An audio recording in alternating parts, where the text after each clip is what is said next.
കേരളം മുഴുവൻ വളരെ ഗൗരവത്തോടു കൂടി ചർച്ച ചെയ്യുന്ന, മാധ്യമങ്ങളൊക്കെ വലിയ ആഘോഷിക്കുന്നൊരു വിഷയമാണ് സീരിയസ് ഫ്രോഡ് ഇൻവെസ്റ്റിഗേഷൻ ഓഫീസ് എന്ന് പറയുന്ന കേന്ദ്ര ഗവൺമെൻറ് ഒരു ഏജൻസി.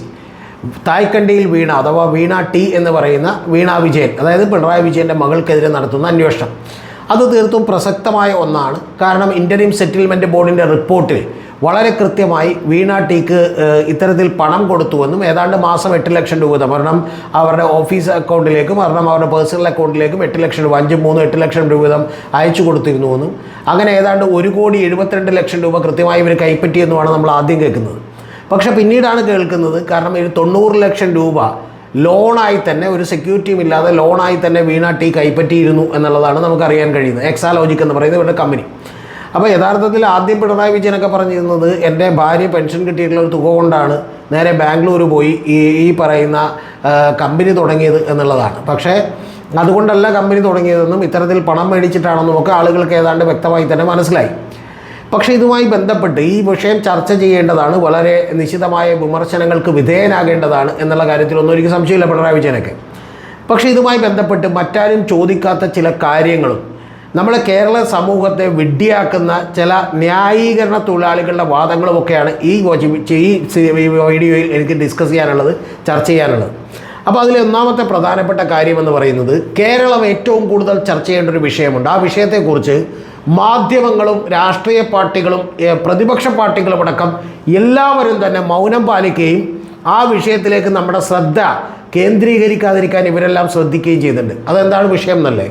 ആ വിഷയം 96 കോടി രൂപ, അതായത് നിസ്സാര എമൗണ്ട് അല്ല, 10-500 രൂപയല്ല, 96 കോടി രൂപ കൃത്യമായി കണക്കിൽപ്പെടുത്തി ഈ പറയുന്ന CMRL എന്ന് പറയുന്ന ഒരു കമ്പനി, അതിൻ്റെ ഓണറായിട്ടുള്ള ശശിധരൻ കർത്ത, അയാളുടെ 96 കോടി രൂപ കേരളത്തിലെ വിവിധ രാഷ്ട്രീയ നേതാക്കന്മാർക്ക്, PV, OC, RC, കുഞ്ഞാലിക്കുട്ടി, ഇതുപോലെയുള്ള നിരവധി ആളുകൾക്ക് വലിയ സംഭാവനകൾ നൽകി എന്ന് അദ്ദേഹം പറഞ്ഞിട്ടുണ്ട്. അതാണ് ഒന്നാമത്തെ കാര്യം.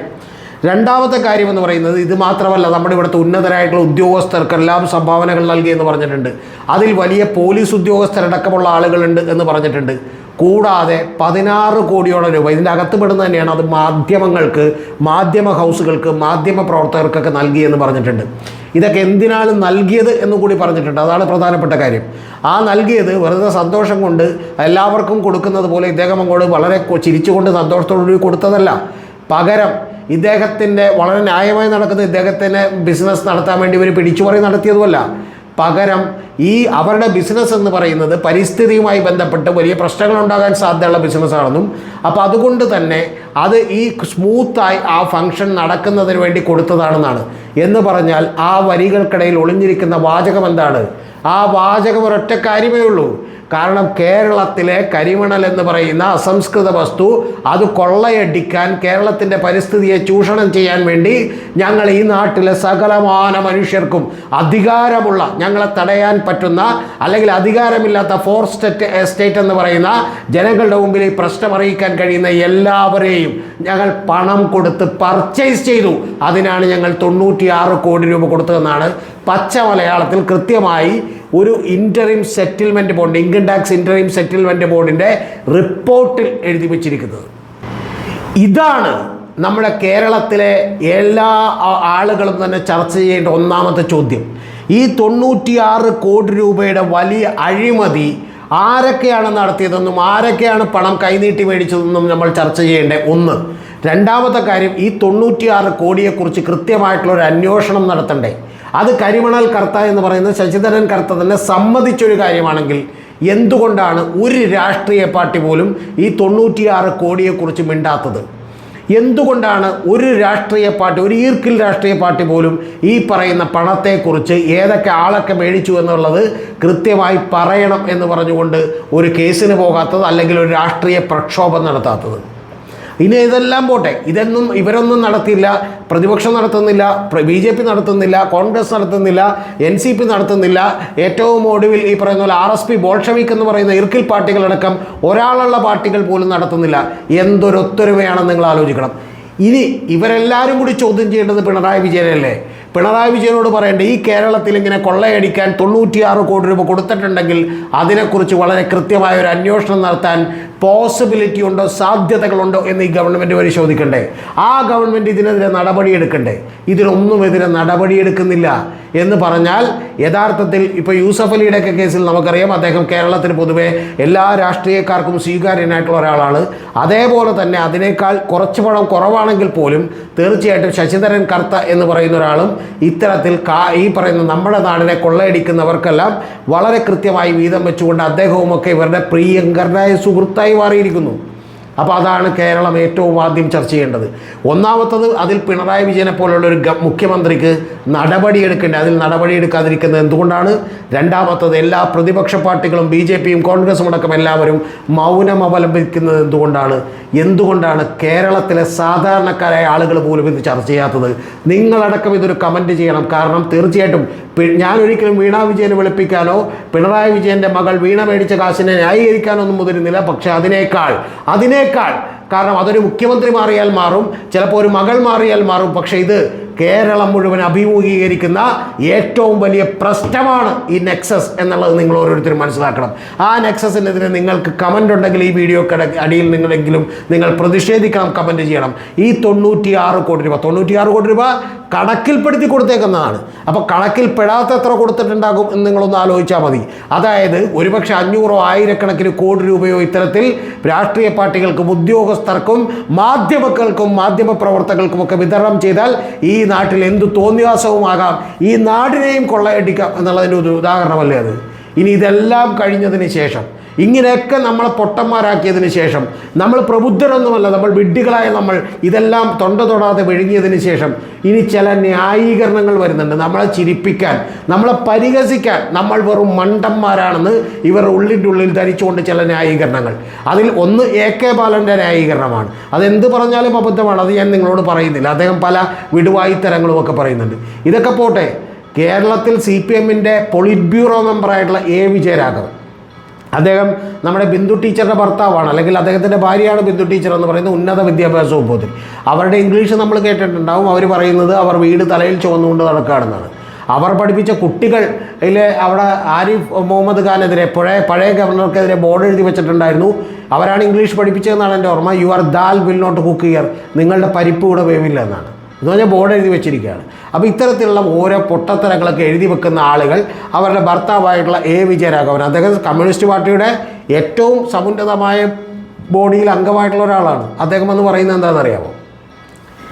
ഇൻഷുറൻസ് നമ്മൾ പ്രീമിയം അടക്കൂലേ, ആ പ്രീമിയം അടച്ചിട്ടുണ്ടെങ്കിൽ ഇൻഷുറൻസ് നമ്മൾക്ക് എന്തെങ്കിലും പറ്റിയാലല്ലേ കാശ് തിരിച്ചു കിട്ടുള്ളൂ.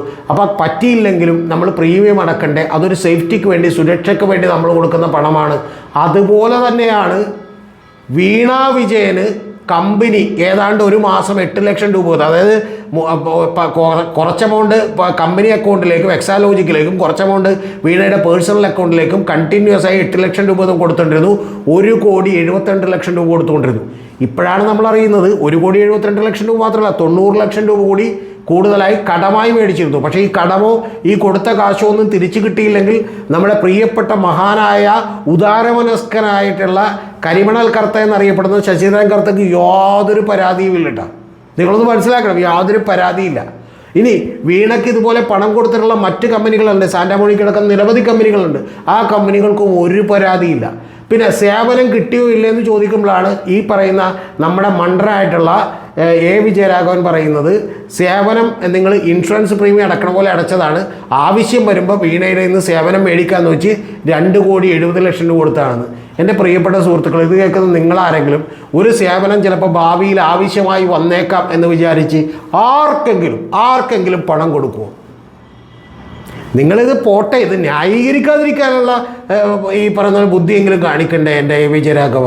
ഇതാണ് ഇതിൻ്റെ ഒന്നാമത്തെ ചോദ്യം. ഇനി രണ്ടാമത്തത്, ഇതിനേക്കാളൊക്കെ മഹാനായൊരു മനുഷ്യനുണ്ട്. അദ്ദേഹത്തിന് വളരെ ബുദ്ധിജീവിയായിട്ടാണ് അറിയപ്പെട്ടിരുന്നത്.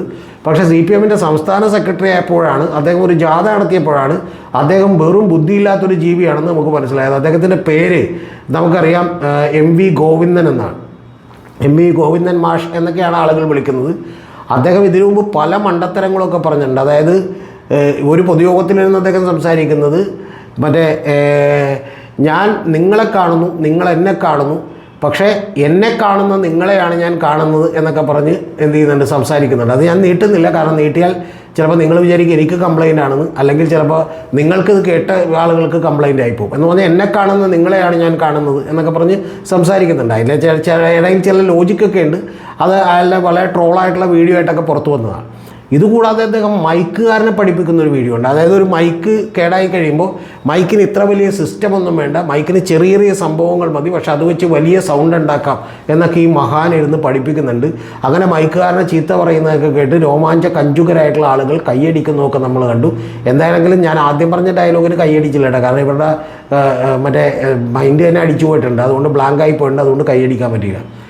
ഇതേ ഗോവിന്ദൻ തന്നെ ഒരു തവണ മറ്റേ ഒരു പൊതുയോഗത്തിൽ വെച്ച് പ്രസംഗിക്കുകയാണ്.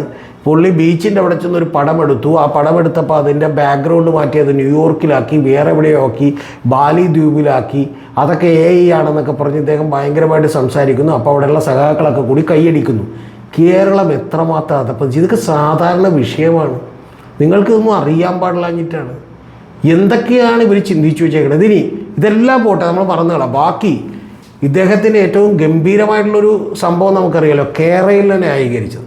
കേരളയിൽ ഇദ്ദേഹം ന്യായീകരിച്ചത്, ഇദ്ദേഹം പറയുന്നത് ഏതൊരു സാധാരണക്കാരനും എങ്ങനെ കേരളയിൽ പ്രയോജനപ്പെടുമെന്ന് പറയാനായിട്ട് ഈ മണ്ടനായിട്ടുള്ള നമ്മുടെ MP ഗോവിന്ദൻ മാഷ് എടുത്തിട്ടുള്ള ഒരു അഭിപ്രായം എന്ന് വെച്ചാൽ കൂറ്റനാടെന്ന് പറഞ്ഞാൽ പാലക്കാട് ജില്ലയിലൊരു സ്ഥലമാണ്. അവിടെ അപ്പം ഉണ്ടാക്കണം. നമ്മൾ ഒരാൾ രാവിലെ എത്ര മണിക്ക് എഴുന്നേറ്റാലാണ് 10-200 അപ്പം ഉണ്ടാക്കാൻ പറ്റുമെന്ന് നമുക്കറിയില്ല. അങ്ങനെ 10-200 അപ്പം ഉണ്ടാക്കിയിട്ട് ഒരു കുട്ട, ഇയാൾക്ക് മറ്റേ ഇതൊന്നും അറിയില്ല, മൂടി വെക്കാനുള്ള പാത്രം അങ്ങനെയൊന്നും അറിയില്ല, പുള്ളി പറഞ്ഞ കുട്ട, ആ കുട്ടയിൽ എന്ത് ചെയ്യുക, ഈ കുട്ടയുടെ അപ്പം മുഴുവൻ ഇടുക. അപ്പം മുഴുവൻ ഇട്ടിട്ട് അവിടെ നിന്ന് 10-20 കിലോമീറ്ററുള്ള പട്ടാമ്പിയിലോ ഷൊർണൂരോ, ഇനി അവിടെയെങ്കിലും കേരളയിലെ വണ്ടികൾ നിർത്തുന്നില്ലെങ്കിൽ തൃശ്ശൂരോ വരണം, 40 കിലോമീറ്റർ ഓട്ടോ പിടിച്ച്. ആ 40 കിലോമീറ്റർ ഓട്ടോ പിടിച്ച് വരുമ്പോഴത്തേക്ക് എനിക്ക് 10,000 രൂപ ഓട്ടോറിക്ഷക്കാരന് ഏറ്റവും കുറഞ്ഞ് കൊടുക്കേണ്ടി വരും.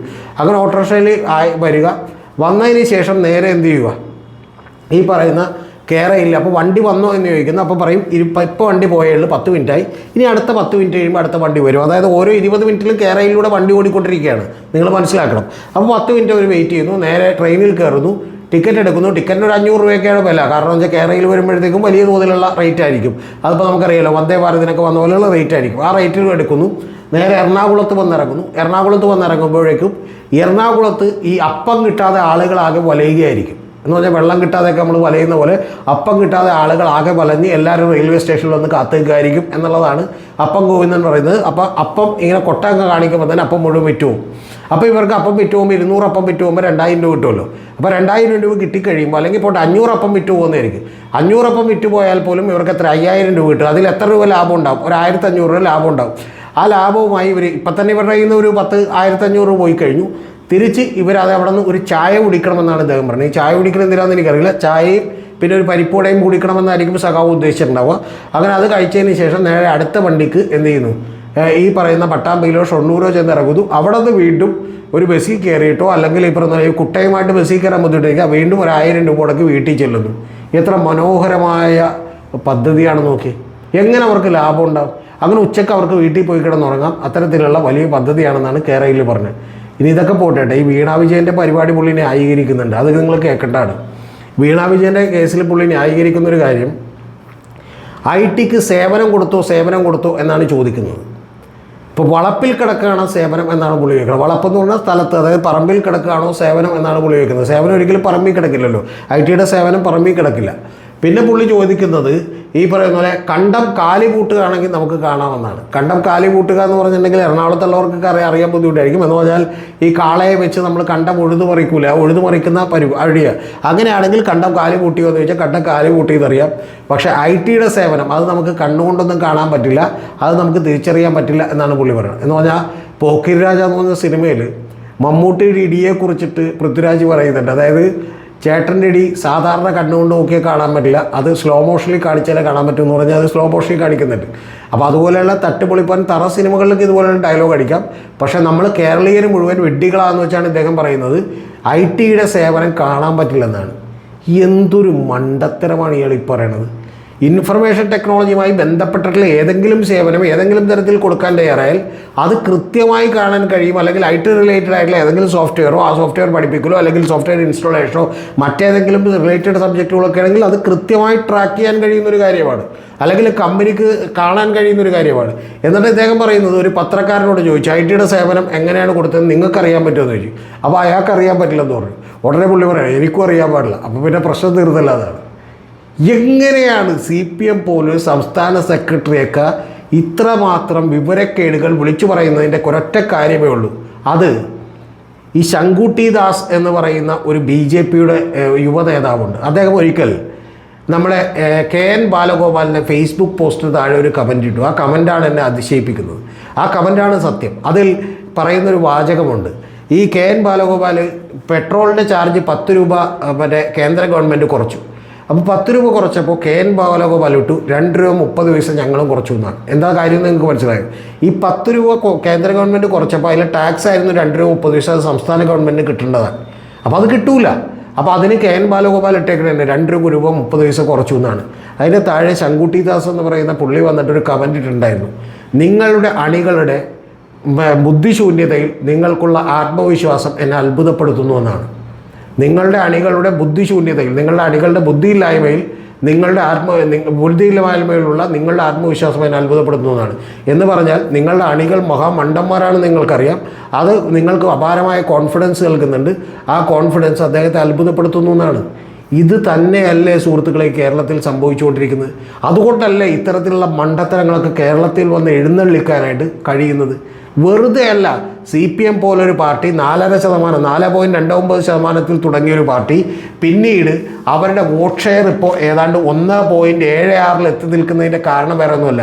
1964 ശേഷം 67 നടന്ന ആദ്യത്തെ തെരഞ്ഞെടുപ്പിൽ 4.28 അവരുടെ CPMൻ്റെ ശതമാനമെങ്കിൽ പിന്നീട് അത് 1989 6.55% ഏറ്റവും ഒടുവിൽ 2004 അത് ഏതാണ്ട് 6%, 5.7% ഇപ്പോൾ അത് CPMൻ്റേത് 1.76 ആയിരിക്കുന്നു. 2,20,00,000 വോട്ടുണ്ടായിരുന്നത് ഇപ്പോൾ ഏതാണ്ട് 1 കോടിയിലധികം വരുന്ന വോട്ടായി മാറിയിരിക്കുന്നു.